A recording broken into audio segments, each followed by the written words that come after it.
Welcome to our fourth walk through Rome. This time we'll explore Baroque masterpieces with a touch of antiquity. Today our journey begins in the Campo Marzio area at the Piazza del Popolo. From there we'll head to Rome's Trident, walking along Via del Corso to reach the Spanish Steps, one of the most famous staircases in the world. Next, we'll visit the city's iconic squares. The Baroque masterpiece Piazza Navona, known as Rome's elegant living room, and the lively Campo del Fiori. Our walk will conclude at Largo di Torre Argentina, the historic site where Julius Caesar met his fate. Ready for another adventure? Fantastic! Let's open another chapter in the timeless story of the Eternal City.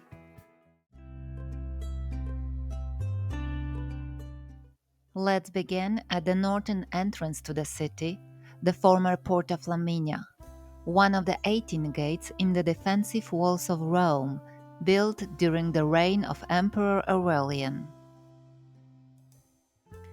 The gate underwent changes in appearance and name during the modern era when Pope Sixtus IV modified it as part of the renovation of the nearby church of Santa Maria del Popolo. It served a defensive role until 1879, when its massive reinforcements were removed, replaced by side arcades for pedestrian passage.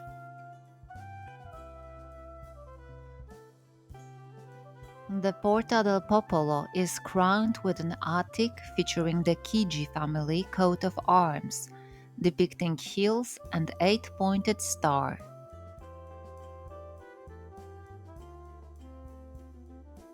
Welcome to the People's Square, or Piazza del Popolo, the most famous square in this part of the city.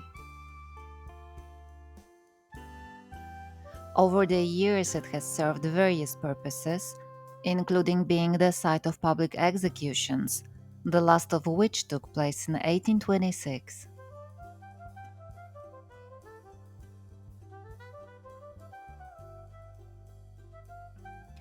The central feature of the square is the Flaminia obelisk, an Egyptian monument brought to Rome by Emperor Augustus in 10 BCE. Originally located in the Circus Maximus, it was moved to Piazza del Popolo in 1589 by Pope Sixtus V. In 1818, lion statues were added around the base of the obelisk.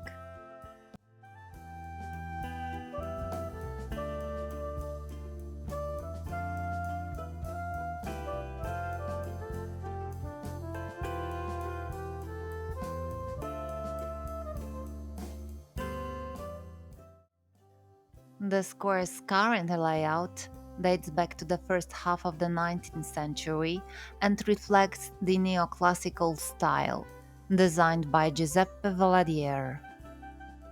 Adding to its grandeur, as a ceremonial entrance to Rome, are the churches situated around the square. To the north stands the oldest, Santa Maria del Popolo, while on the southern side are the twin churches, Santa Maria dei Miracoli and Santa Maria in Monte Santo.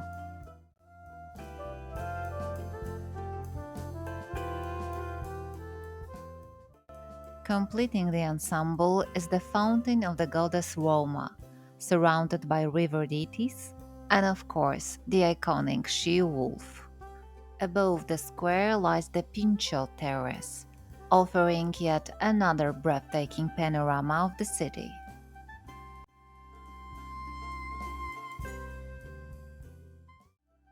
The Pincio Terrace is also part of one of Rome's most charming parks, the Villa Borghese Gardens, a must-visit destination during your trip to Rome.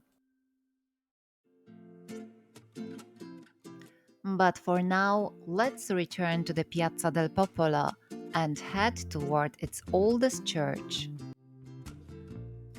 For several years now, the Santa Maria del Popolo Church has drawn fans of Dan Brown's Angels and Demons, but it has been captivating visitors with stunning Renaissance and Baroque masterpieces since the 16th century. This church is a treasure trove of art, commissioned by the prominent Roman families of Della Rovere and Chigi. Did you know that the church was built on the site of an ancient tomb of Emperor Nero? According to legend, Nero's tormented soul entered a walnut tree growing over his grave, haunting anyone who passed through this gate to Rome.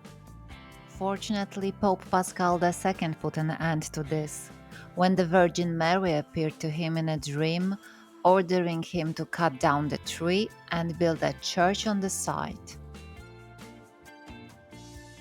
The first church was erected in 1099 with donations from the Roman people and was dedicated to the Virgin Mary of all people. It also served as a votive offering in gratitude for the success of the First Crusade to the Holy Land. The church's current appearance is owed to Pope Sixtus IV, who in the 15th century ordered the old structure to be demolished and replaced with a new one, decorated by the most esteemed artist of the time. He also made it a mausoleum for his family. Such a magnificent space became a desired resting place for other members of Rome's wealthy families. Thanks to their generous contributions, Santa Maria del Popolo became a true treasure chest of art. On the opposite side of the square, separated by three streets forming a distinctive junction known as the Trident, stand two magnificent churches. These twin, though not identical structures, serve as a monumental gateway to the Field of Mars, emphasizing the grandeur and power of Rome.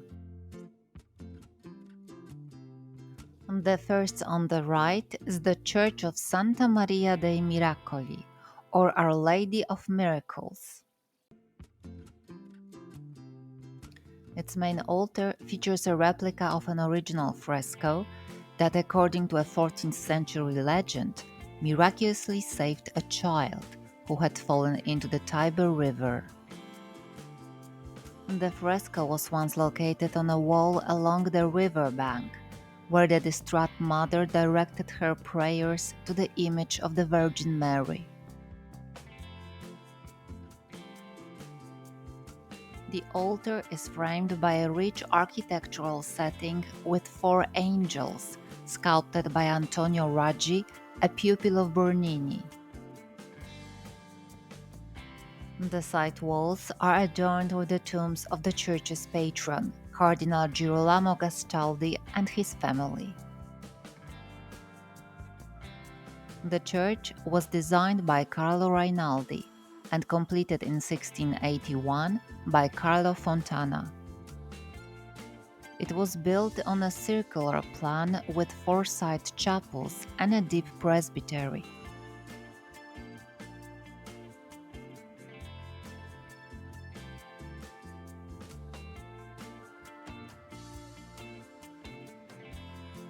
Its facade, featuring a portico supported by columns, is crowned with a bell tower and decorated with 10 statues of saints, carved by students of Gian Lorenzo Bernini. The second church, Santa Maria in Monte Santo, is known as the Church of Artists. Its name refers to an earlier Carmelite church from Monte Santo that once stood on the site. Since 1953, it has hosted masses for artists, special events dedicated to the creative community. The church's interior is elliptical with a 12-sided dome. The statues of saints on the exterior are attributed to Bernini's designs.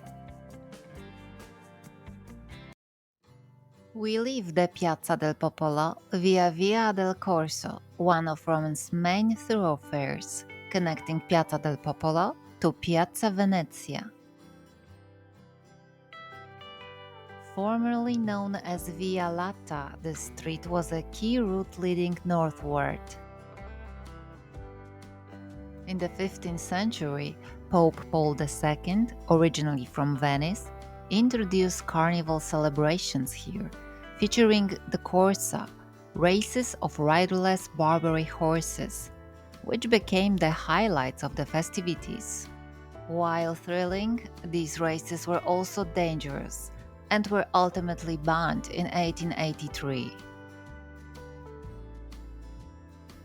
Today, Via del Corso is a bustling street, lined with palaces, churches, and shops, symbolizing the vibrancy of modern Rome.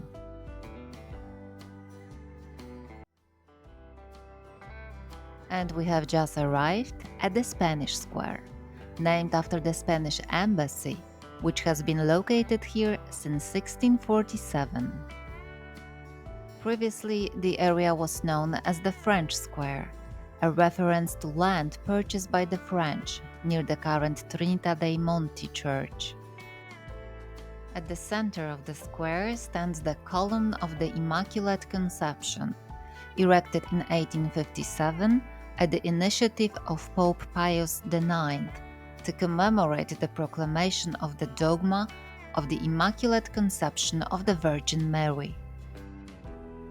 Designed by Luigi Poletti, the project repurposed a 12-meter marble column discovered in 1777 during restoration work at a Benedictine monastery in the Field of Mars. The column is adorned with statues of prophets who foretold the birth of the Messiah: Moses, David, Isaiah, and Ezekiel, as well as bas-reliefs depicting scenes from Mary's life. At the top stands a statue of the Virgin Mary, depicted standing on a crescent moon and crushing a serpent, symbolizing sin.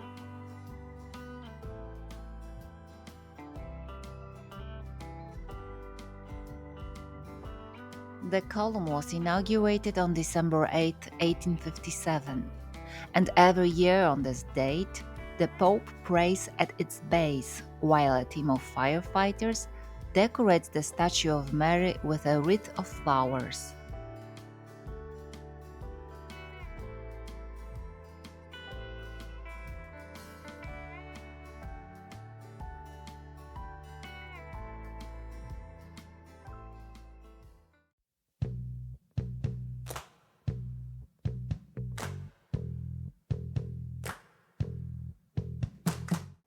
The main highlight of the square is, of course, the Spanish Steps.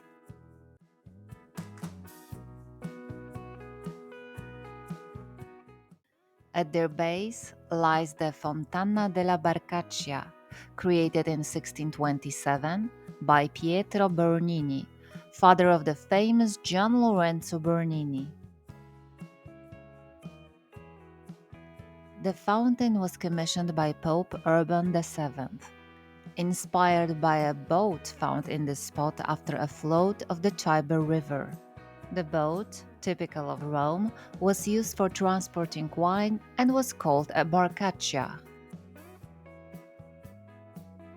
The fountain is slightly below the level of the paved square, which allowed Pietro Bernini to achieve a remarkable architectural effect. The boat appears almost to be sinking, with water spilling over its sides. At the same time, the design solved the issue of low water pressure.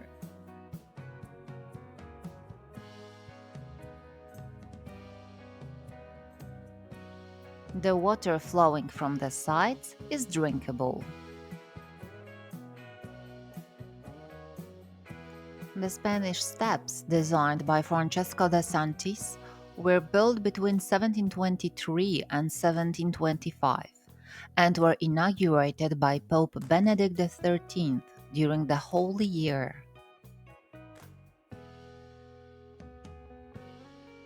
The idea for the steps originated a century earlier with Cardinal Jules Mazarin, who wanted to connect the hilltop church of Trinita de' Monti with the square below. The Church of the Holy Trinity on the Hill, belonging to the French community, was designed by Domenico Fontana and consecrated by Pope Sixtus V.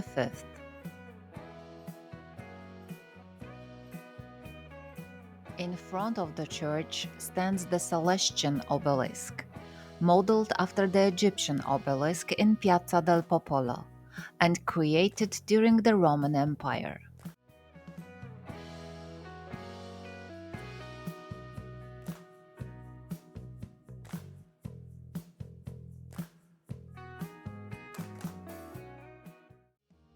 To the right of the church is the corner Palazzo Zuccari, built in 1592 by painter Federico Zuccari as a school of painting.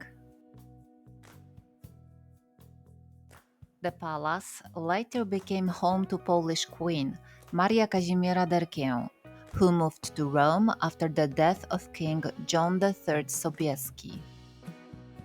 The famous Marysienka founded, among other things, a new palace facade with a balcony facing the square, where sculptor Filippo Juvara carved the coat of arms of the Polish-Lithuanian Commonwealth. On either side of the steps are twin buildings. In one, known as the Red House, English poet John Keats lived with his artist friend Joseph Severn. Today it houses the Keats Shelley Memorial House.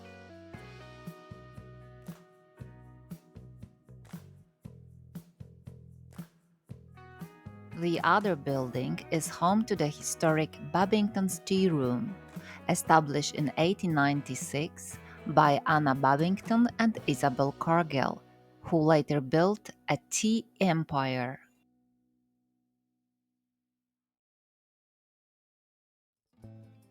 As you leave the Spanish Square via the elegant Via dei Condotti, lined with luxury boutiques, take one last glance back to capture the breathtaking postcard view from today's walk.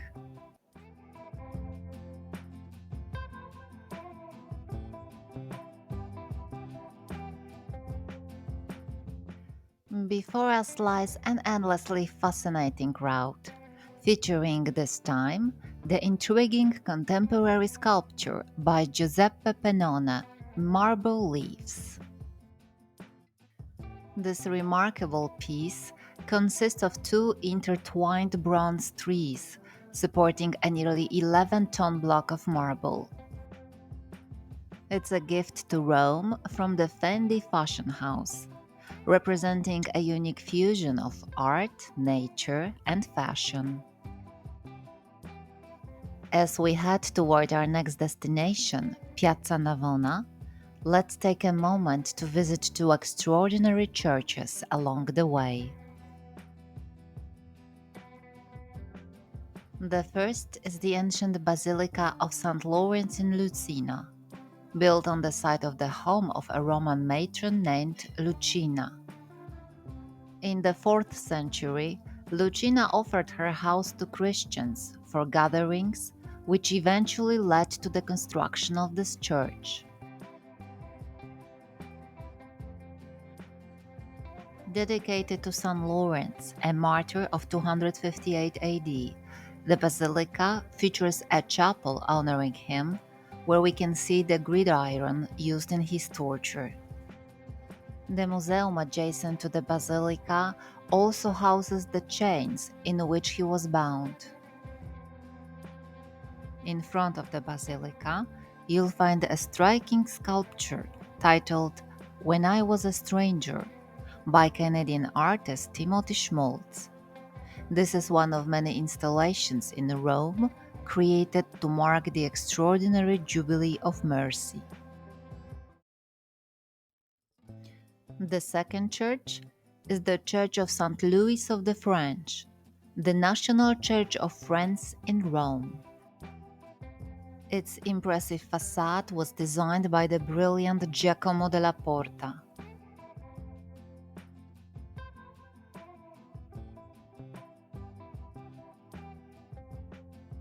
Inside, the church dazzles with its rich decoration and 17th and 18th century paintings. Be sure to take note of three masterpieces by Caravaggio from the late 16th and early 17th centuries, which depict scenes from the life of St. Matthew.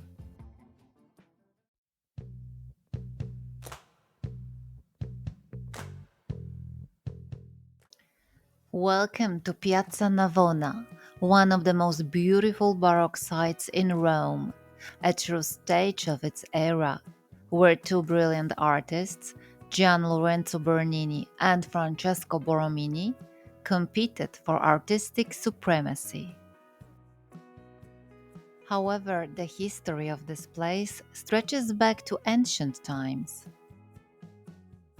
Around 86 AD, Emperor Domitian built a stadium here known as the Circus Agonalis. It was the only stone stadium outside Greece capable of holding 30,000 spectators. Constructed of brick and travertine and adorned with statues, it measured 275 meters in length and 106 meters in width. Initially, it hosted athletic games called Agones, which likely gave Piazza Navona its name. Over time, it also became a venue for gladiatorial combats and wild animal fights, remaining in use until the early 5th century. The modern piazza retains the elongated horseshoe shape of the original stadium, whose ruins can be seen at the museum near the square's entrance.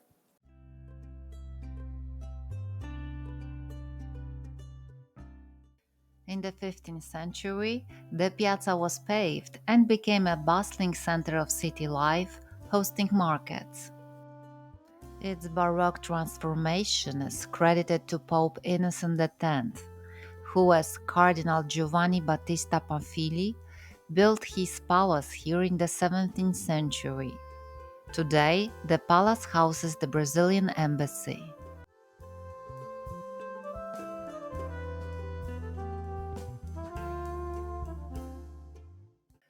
Three fountains adorn the piazza. The first two were commissioned by Pope Gregory XIII in 1574 and designed by Giacomo della Porta, but their final appearance is the result of later renovations. The most famous, however, is the Fontana dei Quattro Fiumi, Fountain of the Four Rivers, designed by Bernini in 1651 at the request of Pope Innocent X. Legend has it that Bernini won the Pope's favor by presenting a silver model of the fountain rather than the typical wax prototype. The fountain personifies four major rivers known at that time: the Danube in Europe, the Ganges in Asia, the Nile in Africa, and the Rio de la Plata in America. Topping the fountain is an obelisk that appears to emerge from the rock. While Bernini designed the fountain, the river statues were sculpted by his collaborators Antonio Raggi, Cosimo Fancelli, Francesco Baratta, and Alessandro Algardi, a detail worth noting, as the work is often mistakenly attributed entirely to Bernini. Adjacent to the piazza is the Church of Sant'Agnese in Agone, named after the stadium of the mission, Agon meaning games. The church is dedicated to Saint Agnes, a Roman martyr. According to legend, Agnes was sentenced to disgrace in a brothel within the stadium walls. but her sudden miraculous growth of hair covered her body, shielding her from humiliation.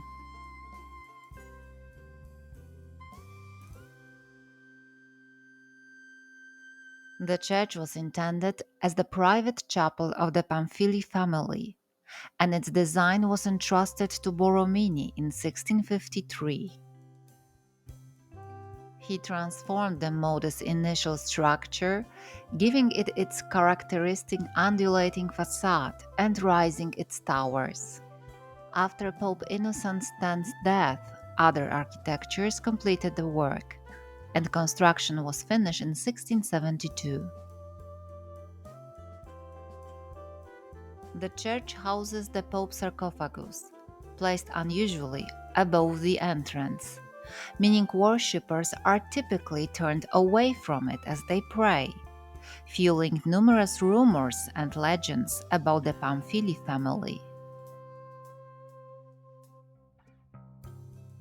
As we leave Piazza Navona, we'll pause by another of Rome's choking statues, Pasquino. Likely dating back to the Mission Stadium, the statue was discovered in the 16th century and gained fame as a spot where anonymous notes criticizing authorities and elites, known as Pasquinates, were posted. It remains a unique symbol of Roman satire and freedom of expression, part of a tradition shared with other statues, like Madame Lucrezia. From Piazza Navona, we proceed to another square, full of life and color, Campo del Fiori. Its name, meaning field of flowers, directly refers to the market that has thrived here since the early morning hours.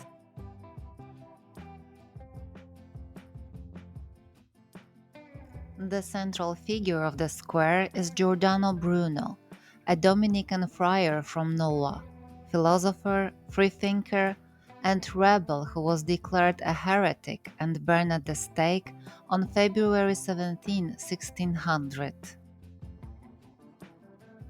Despite 8 years of imprisonment and torture, Bruno never renounced his beliefs. His ideas, including the infinity of the universe and the existence of countless worlds, were too radical for the time. His writings remained on the index of forbidden books until the 20th century. The statue of the philosopher, which now towers over the square, was erected only after the fall of the Papal States and the unification of Italy. Unveiled in 1889 on the anniversary of his death, and 100 years after the outbreak of the French Revolution, it became a symbol of the fight for freedom of thought. The monument divided the locals. Pope Leo XIII called it the Black Ship of Satan, and for the Vatican, it long remained a symbol of opposition to the Church. After World War II, Campo del Fiore became a meeting place for secular Rome. On the 400th anniversary of Bruno's death, the statue was restored and cleaned. Although its presence no longer stirs controversy, the philosopher has yet to be rehabilitated by the Church.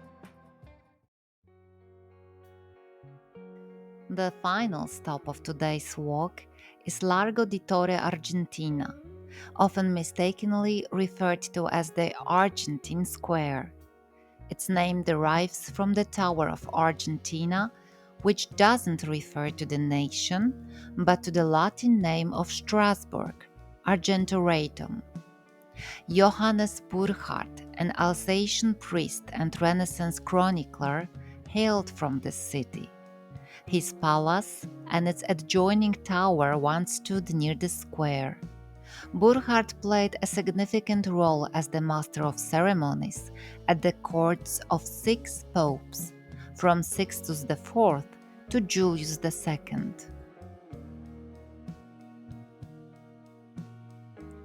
Even more intriguing is what existed here long before the Roman Empire. In 1927, during demolition work, fragments of a colossal marble statues were unearthed. Archaeological research revealed that the square contains a sacred area with four temples, the oldest dating back to the 4th 3rd century BCE, as well as the remnants of the theatre of Pompeii. It was also determined that this was the site of the Curia of Pompeii, one of the meeting halls of the ancient Senate. It was here on the Ides of March 15th, 44 BCE, that Julius Caesar was assassinated.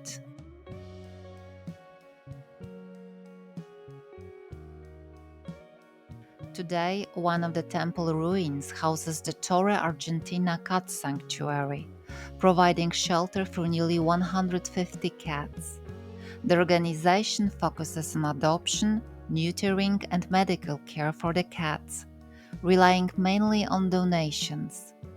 Sadly, the sanctuary has faced the threat of eviction in recent years. When visiting this place and watching the peacefully resting cats, consider supporting them with a donation. We've reached the end of our route for today's walk. Thank you for joining us in exploring the fascinating corners of Rome. While today's journey was filled with extraordinary places, we had to make choices among countless others once again. Rome cannot be seen in a single day, but every day here can be spent to the fullest, absorbing its beauty and history. We invite you to discover other walking tours we offer and wish you unforgettable experiences in the Eternal City.